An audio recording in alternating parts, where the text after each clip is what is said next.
No me digas más, que yo no quiero saber cómo tú te sientes sin mí y ya me olvidé.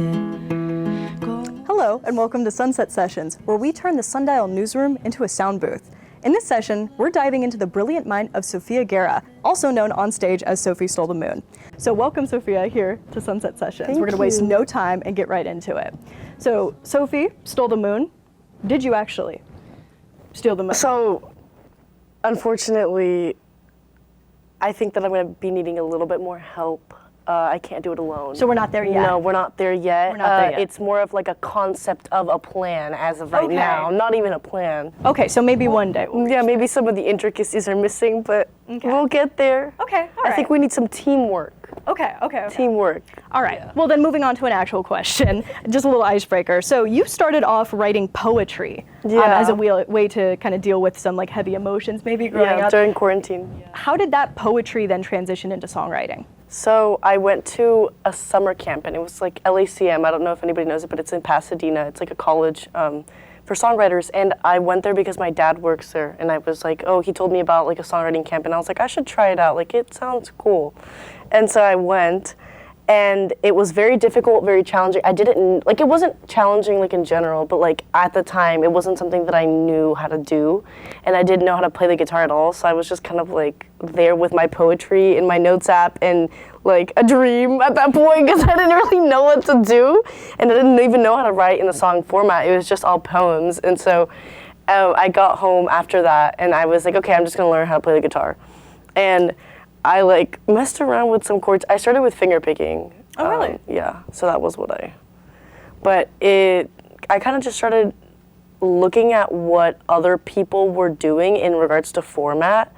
And well, my dad has always taught me like A and B structures and stuff like that. And so I kind of just like followed that and mostly just felt my way through it. I have really bad advice for like how I learned how to write a song. I just kind of like got in the flow and messed around with it. Yeah. You mentioned your dad. I know you come from a family of like Cuban musicians and composers. Yeah. Can you talk a little bit maybe about how they influenced your start in music? Okay. Well, so it's funny because for the longest time I didn't want to be a musician because there was so much music in my family. I was like, I feel like I'm being forced into this thing. But it actually was something that I really enjoyed doing. I just didn't want to be like pushed to do it. Does that make sense? Yeah. It was kind of like the rebellious part of me that was like, I don't want to be forced to do this. Like when you're gonna go do the dishes and somebody tells you. But anyway, I guess growing up, I always I heard about their stories doing performances back in Cuba and stuff like that, and like what my grandma's duet was like, or their duo was like, and it was really cool knowing that they did something like that together. But also really sad to know that I couldn't see like the fruits of their labor like show up for it, because they worked so hard, and then after like immigrating here, that doesn't follow you, and so you have to kind of like create a new name here and a new place here. And so that's, I guess, what my dad started doing. And so my grandparents did their music here too, but then my dad started doing like classical composition and stuff like that. And then throughout that experience, like I learned the piano when I was like a kid. I didn't really like it, but it was fun. And then the violin in middle school. Gotcha. Okay. So at first you were like kind of wanting to stay away from that mold of like the family, but then ended up kind of like growing up, I loved it. Like it was fun. But then like middle school area, where I was starting to do violin specifically, and I'm a violin performance major, so this is really funny. But I was just like, because my dad would always be like, practice the violin. And he wouldn't let me like get ice cream and go to places if I didn't practice the violin. And so I was like, I don't like this instrument. I resent this instrument now. Gotcha. But I had to kind of work at turning it into something that I could, I guess, find my place in. Create my space in, if that makes sense. Got it. And then, so besides your family, obviously, is probably a big inspiration of your start. Can you talk about maybe some musicians that inspire your music today? Yeah. So I think a lot about like Ella Fitzgerald, Nora Jones. But I listen to like when I'm on my own, I listen to a variety of artists, and I feel like it can range from like Elton John to Fiona Apple to like the butter tones and stuff like that. Big mix. Yeah. So, but I feel like also like hard rock too. It's like can't come up with the names right now. There's a lot. You're good. And so what out of that do you take and then implement? Like, what inspires you out of those? If you can name maybe just one thing that you put into your music. A lot of the times it's just about feel and like the way that something like dynamically progresses. I think that I struggled on my own to come up with, I still am struggling on my own to come up with like how to, because in this song you have this energy that you're starting out with and you usually want to build the energy and like take it somewhere else. And it's interesting to see how every song creates their own path and like kind of learning from it. But trying not to emulate it because, like, as we know, we can't copy others. But, right. I mean, in a sense, I think it's always cool to learn from the greats. I think that's, like, kind of the only way, you know, to see what's good, what's, you know. Right. So you're taking that kind of inspiration from some of the artists that you really like, and you're now working on your debut album, What the Walls Have Heard, or someone through the grapevine told me that. Can you tell me a little bit of the process of what it's like versus like songwriting individually to now composing an album? Well, okay, when I was writing songs, from the beginning, I always wanted there to be like a concept, like an overarching theme. Right. And then as I was writing these songs, I wasn't thinking about it throughout that because it was just a short-term goal of creating the song in this moment in time. And like, a lot of songs that I had written that I loved didn't fit the concept of the album, which is why as in there's like somebody behind me. No, I have, I'm working on doing another album after this one. It's a secret though. Okay. Not the album, but the name of the album is a secret, so you guys will hear about it. Yeah. And I think it's gonna be really interesting to like put all of those ideas into it as well. But for this album, it was really exciting to just kind of talk about what growing up in literally any space feels like, just like navigating through the world and knowing that these objects, if they were sentient, would have so much to say about what they've experienced and what they've seen and their life cycle, because their life cycles are, well, like that plastic chair right there that you guys cannot see. This couch right here, for example, that you guys can see, the life cycle for this is, honestly, it could be even longer than ours. Like, we don't even know where it's gonna end up. That's true. And so, as in the individual fibers, obviously. And so, I think it's interesting to think about, like, what it would say. I think that's a really, really unique perspective. I don't even know where I came up with that one day. Smart. I like it. I think, no, actually I do, because I do know where I came up with that. I had moved out of my dad's house, and then I came back, and the room was all empty. And I was literally said something like, "Oh my God, like what have these walls heard?" You know what I mean? Gotcha. And so, and then I was like, yeah, I think my dad, like, I keep mentioning my dad. It's because I bounce off a lot of ideas, because like, you know what I mean.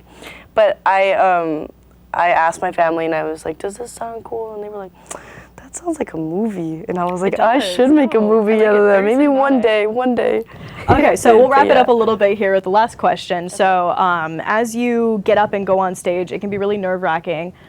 Just public speaking or getting up on stage is super scary. Can you give me like a little rundown of what you do before a show, or to like get those nerves out, or to prepare? Yes, so as of recently, I have like a new routine. Okay. And what I do is I have to have my head, obviously eat, come on, sleep.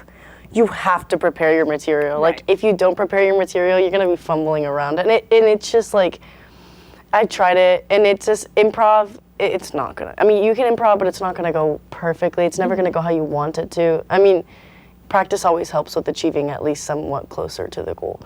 And then what I do is listening to music, but it's usually like rock, like metal. Gotcha. And so I just like kind of like hype myself up. People say that, oh my gosh, I was in my speech class the other day. Somebody told me to do a power pose. My teacher told me to do a power pose before a speech. You know what a power pose? And I was like, this is so, obviously everybody's like, this is so cringe, like I'm not gonna do it. But then I was like, no, like this is genuinely probably helpful for getting my, I don't know, energy up. Like my confidence. Because I think it's